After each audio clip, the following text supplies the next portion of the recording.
Bismillahirrahmanirrahim and Assalamualaikum students. I hope you all would be fine. Today I am going to teach you workbook grade 5 science. Kindly open the book students. Students in last lecture में हमने अपना जो था text book में reading complete कर ली थी. आज हम उसका वर्कबुक का टास्क कंप्लीट करने लगे हैं. सबसे पहले स्टूडेंट्स हमारे पास यूनिट 5 प्लांट्स में कंसेप्ट चेक है on the page number 54. Stems जो इसका इंपॉर्टेंट फंक्शन है प्लांट्स के अंदर, हमें 3 करेक्ट ऑप्शन लेने हैं इसके अंदर से. ठीक है, तो हम इसको फिल करेंगे. सबसे पहले students stems are important because they support the plants and produce new food. ठीक है, अच्छा फूड के साथ स्टूडेंट उन्होंने तो मैं 3 का, लेकिन हम चूंकि जाइलम और वैसे तो हम साथ कॉमा लगा के वाटर भी ऐड करेंगे. ठीक है, सो वाटर, इसके अलावा transport nutrients around the plant. ठीक है, support the plants, produce new food, water और transport nutrients around the plant. ठीक है, the main stem of a plants helps, वो किस में हेल्प करती है? एनिमल्स क्लाइंब कर सके? No. To plant the flower? No. So the correct option is to carry water and nutrients around the plant. So the correct option is कि वो carry करती है वाटर और न्यूट्रिएंट्स अराउंड द प्लांट. उसके अलावा students जो हमारे question ये डेफिनेशंस हैं, ये डेफिनेशंस आपको नोट्स की फॉर्म में अवेलेबल होंगी. आप नोट्स जो हैं वो कलेक्ट कर लीजिएगा और उसमें से देख के कर लीजिएगा. उसके बाद स्टूडेंट्स प्लांट्स हैं, उसकी क्लासिफिकेशन की गई है. क्लासिफिकेशन में जो है 2 चीजें हैं. सबसे पहले नॉन फ्लावरिंग और फ्लावरिंग. नॉन फ्लावरिंग में तो स्टूडेंट्स अगर नॉन फ्लावरिंग की बात की जाए ना, उसमें 2 तरह की टाइप्स है, स्पोर बियरिंग और एक नेकेड सीड्स हैं. अब स्पोर बियरिंग में नो रूट्स और विद रूट्स हैं. अगर नो रूट्स की बात की जाए तो स्टूडेंट्स मॉसेस की कोई रूट्स नहीं होती हैं, और अगर बात करें फर्न्स की तो उनकी रूट्स होती हैं. उसके अलावा नेकेड सीड्स में आपकी जिम्नोस्पर्म्स आ जाएंगी. 1 सीड लीफ में आपके मोनोकॉट्स, 2 सीड्स में डाइकॉट्स आ जाएंगे. ओके, फिर उसके बाद students choose the correct answer. On the basis of their seed structure, how many groups of flowering plants are divided into? किसमें हुए हैं? तो the correct option is 2. Second is which one of these is an example of dicot? Wheat भी नहीं है, ना maize है, ना rice है, so the correct option is gram. Okay, come to the next page students. On the next page, which one of these grows as the before that we have one more. उस one more में कौन सा है students? which of these is an example of monocot plant? rose, bean, wheat, gram. so the correct option is wheat. okay, so उसके बाद students हमारा 4th वाला है. so the 4th one is which one of these grows as the first leaves of a new plant when the seed germinate? seed coat, embryo, cotyledon और scar. अच्छा, मतलब इनमें सबसे पहले फर्स्ट लीफ जो है वो जो करता है, सीड जर्मिनेट करता है, तो उसको क्या कहते हैं? That is known as your embryo. Okay, उसके बाद स्टूडेंट्स नेक्स्ट है if a flower has 21 petals, कौन सा टाइप ऑफ फ्लावर है? Multiple of 3, so monocot. Okay, now come to the next. उसके बाद स्टूडेंट्स कंसेप्ट चेक है कि समराइज करने कैरेक्टरिस्टिक्स मोनोकॉट और डाइकॉट प्लांट्स की हेडिंग्स के साथ. जैसे सबसे पहले हमारे पास फ्लावर है, तो अगर फ्लावर की बात कीजिए तो पेटल्स जो उसकी होती है वो मल्टीपल ऑफ 3 में होती हैं. अगर मोनोकॉट की बात कीजिए तो petals in sets divisible by 4 और 5. सो आपने लिखना है petals in multiple of 3, petals in set divisible by 4 और 5, या पेटल्स इन मल्टीपल ऑफ 4 और 5. ओके, फिर सीड है, तो सीड की जब हम कहते हैं 2 सीड्स होते हैं, डाइकॉट में, मोनोकॉट में 1 सीड होता है. फिर लीफ की बात आ जाती है तो स्टूडेंट लीफ में वस्कुलर बंडल्स है, तो नेट लाइक वेन्स होती हैं इसके अंदर, उसके अंदर पैरेलल वेन्स होती हैं. ओके, वस्कुलर बंडल्स भी आ जाती हैं इसके अंदर. फिर लीफ के अंदर सब कुछ आ जाता है स्टूडेंट्स आपका. ठीक है, लेकिन अगर लीफ के स्ट्रक्चर की बात की जाए ना तो वो नेट लाइक होता है और इसमें पैरेलल होता है. फिर रूट्स है स्टूडेंट्स, रूट्स में क्या होगा? इसके अंदर टैप रूट्स होती हैं, इसके अंदर फाइब्रस रूट्स होती हैं. स्टेम में इसमें वस्कुलर बंडल्स रिंग्स में होते हैं और इसमें स्कैटर्ड फॉर्म में होते हैं. Okay students, now come to the next page students. This is a very easy task given to you people कि आपने जो है बुक से देखते हुए इसको फिलअप करना है. सो ये वेरी इजी है. सबसे पहला क्या होगा कि सीड बरीड किया जाएगा, ये फर्स्ट होगा. सेकंड होगा जो सीड है आपका वो सॉफ्ट हो जाता है, ओपन हो जाता है, सेकंड. थर्ड में क्या होगा स्टूडेंट्स, जो रूट है वो डाउनवर्ड आ जाती है. फोर्थ में क्या होगा कि शूट अपवर्ड जाएगी. फिफ्थ में स्टूडेंट्स लीव अपीयर हो जाएंगे. सिक्स्थ में स्टूडेंट्स स्टेम ग्रो करेगी स्ट्रॉन्गर और लीव्स अपीयर होंगे. 7 में बर्ड आएगी और ब्लॉसम हो जाएगी, ब्लॉसम होगी फ्लावर्स में. ओके, उसके बाद students come to the next page. इधर इन्होंने एक्टिविटी दी हुई है. अब एक्टिविटी सीड जर्मिनेशन दिखाई है स्टूडेंट्स. अगर आप गौर से देखें, सबसे पहले देखें ये एक सीड है, ये ग्रोथ दिखाई गई. ओके, सी ओवर हियर ये ग्रोथ दिखाई गई है आपको कुछ की. और उसके बाद उन्होंने हमसे क्वेश्चन पूछे हुए. फिर उन्होंने कहा फर्स्ट से लास्ट की तरफ जाए, तो सबसे पहले हम कहेंगे सी क्योंकि बिल्कुल सीड है. फिर बी क्योंकि बी में थोड़ा थोड़ा ओपनिंग हुई है. अच्छा, before B we have D. D के बाद स्टूडेंट्स हमारा बी आएगा, पहले डी आ जाएगा, डी के बाद बी आएगा. तो आपका होगा करेक्ट ऑप्शन क्या होगा? सी डी बी ए ई.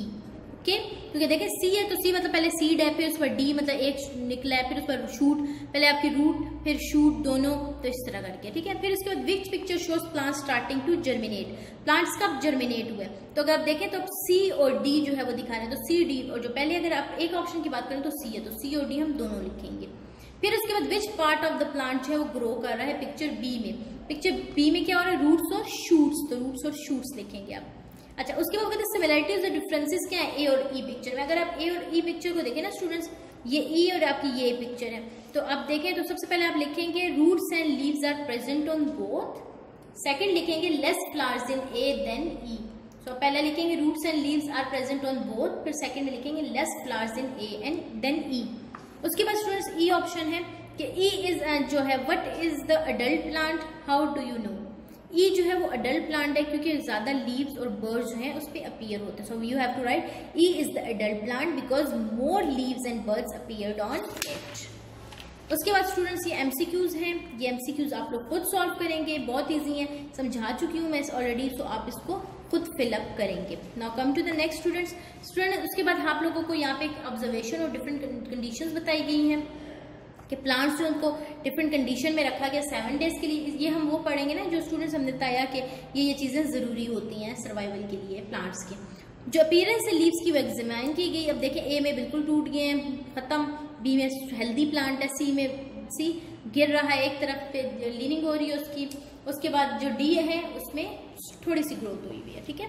तो अब क्या करें, वो आपके ख्याल से वो कहते हैं विच प्लांट्स लुक हेल्दीएस्ट, तो हम कहेंगे B is healthiest because it was kept in good condition of plants, ठीक है, क्योंकि इसमें गुड कंडीशंस दी गई। गुड कंडीशन को से आप आगे लिखना चाहे तो लिख भी सकते हैं, soil, water, sunlight etcetera.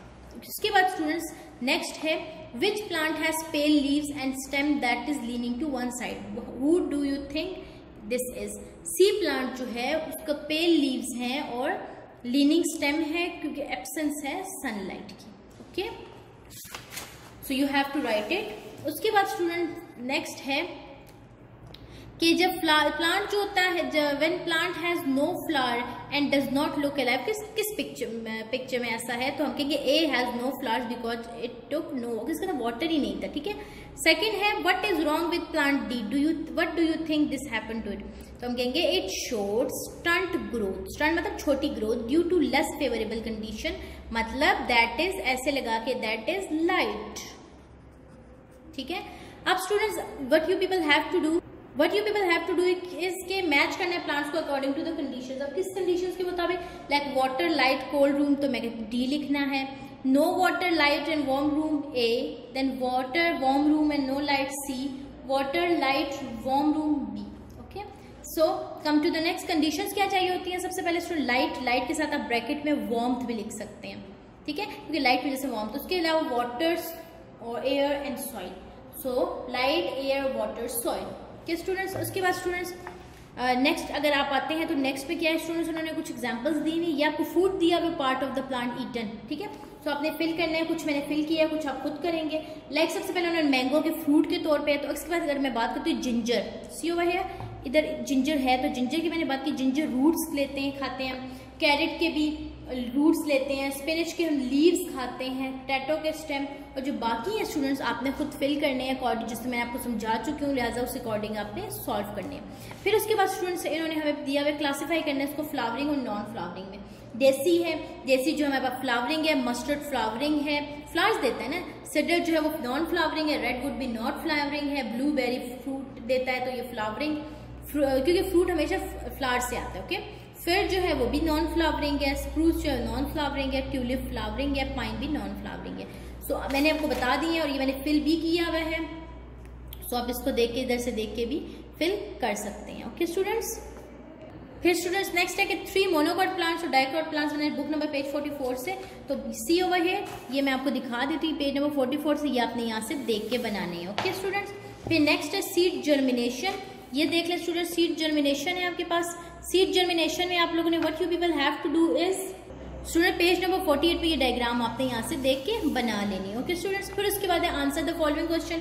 Answer करने हमने फॉलोइंग क्वेश्चन को कि कौन सी करेक्ट है डायकॉट के लिए। सो सी इज द करेक्ट। क्यों करेक्ट है? क्योंकि इसके अंदर 2 कोटिलेडन्स होते हैं, नेट लाइक वेन्स और टैप रूट होती है। ओके, फिर उसके बाद स्टूडेंट्स मोनोकॉट के लिए क्या ठीक है? तो ए ऑप्शन, क्योंकि उसमें और कोटिलेडन होता है, पैरेलल वेन्स होती है और फाइब्रस होता है। ओके, सो उसके बाद स्टूडेंट्स नेक्स्ट पे अगर आप आ जाए तो नेक्स्ट पे स्टूडेंट उन्होंने हमें कुछ दिए हुए हैं कि लाइक हमें क्या करना है, इन दोनों में डिफ्रेंशिएट करना है कि ये कौन सी है। तो आपने बुक से देख के भी कर सकते हैं आप इसको कि मोनोकॉट और ये डाइकॉट। अब ये मोनोकॉट स्टेम क्यों है बच्चे स्टूडेंट्स? तो you have to write vascular